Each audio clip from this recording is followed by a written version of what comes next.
अभी petrol pump पे एक नया पेट्रोल मिल रहा है, E20 पेट्रोल, मतलब 80% पेट्रोल और 20% इथेनॉल जो गन्ने से बनता है। पर जनता ने तो हल्ला मचा दिया, इसे E20 स्कैम बोल रहे हैं, क्योंकि लोग कह रहे हैं कि इससे गाड़ी का माइलेज कम हो गया। भाई साहब, उनकी गाड़ियों का इंजन खराब हो रहा है और पैसे कम होने वाले थे पेट्रोल के, वो तो हुए नहीं। जबकि सरकार का मकसद था इससे पोल्यूशन कम होगा, बाहर से तेल का इंपोर्ट कम हो जाएगा, देश में पैसा बचेगा और किसान की आमदनी बढ़ेगी।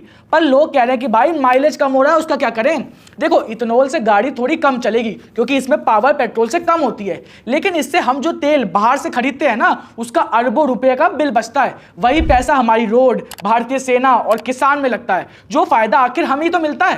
पर लोग कह रहे हैं कि भाई इंजन खराब हो रहा है, उसे तो देखो पुरानी गाड़ियां में प्रॉब्लम ज्यादा है क्योंकि वो इथेनॉल के लिए बनी ही नहीं है, लेकिन नई BS6 गाड़ियां E20 के लिए डिजाइन की गई हैं। और ब्राजील जैसे देशों में तो 30 साल से E25 चल रहा है, उनकी गाड़ियां आज भी नॉर्मल चल रही हैं। अब लोग कह रहे हैं कि चलो ठीक है, पर सरकार ने तो कहा था कि इससे पेट्रोल का दाम कम होगा, वो तो हुआ ही नहीं।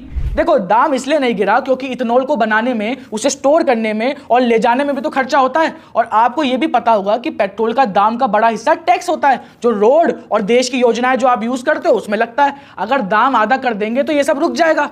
पर भाई अभी जो तकलीफ हो रही है उसका क्या करें। देखो, मैं शुरू में भी बताया है कि E20 का मतलब सिर्फ पेट्रोल को बदलना नहीं है, ये पॉल्यूशन को मिटाने के लिए, भविष्य में दाम को कम करने के लिए और किसान के लिए ज्यादा इनकम को बढ़ाने का तरीका है। थोड़ा कष्ट अभी है, लेकिन लॉन्ग टर्म में ऑयल सेक्टर में सबको बहुत फायदा होगा।